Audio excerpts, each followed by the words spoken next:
வணக்கம். நான் வசந்தா ராமன். என் எண்ணத்தின் ஓட்டங்கள் 77வது கவிதை. வானம் என் வசப்பட்டது. மொட்டை மாடியில் மல்லாந்து படுத்து உறங்க எண்ணினேன். வானத்தை நோக்கின என்னை வானத்தின் அழகு அன்வசப்படுத்த எண்ணியது. நான் என்ற கர்வம் என்னை விடுமோ?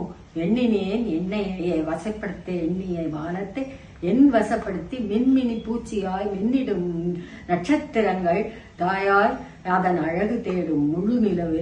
ஆஹா, என்ன அழகு என்று எண்ணியது என் மனம். ஐயோ, வானத்தின் வசப்பட்டு விட்டோமோ?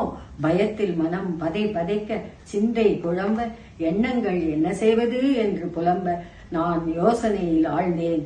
அன்னை அன்று என் நிலவிற்கு காட்டி ஊட்டியதும் நிலவை பிடித்து கண்ணாடியினுள் சிறைப்படுத்தியதும் என்னிடம் வசப்படுத்தி முகத்தோடு முகம் வைத்து வானத்தின் அழகை ஸ்பரிசித்தேன், ஆதரித்தேன். வானமே, நீ என்னிடம் வசப்பட்டாய். கண்ணாடியில் நான் உன்னை என் அருகில் கட்டி இழுத்து வந்து விட்டேன். வானமே, நீ என்னிடம் அகப்பட்டு கொண்டு என் வசமானாய்.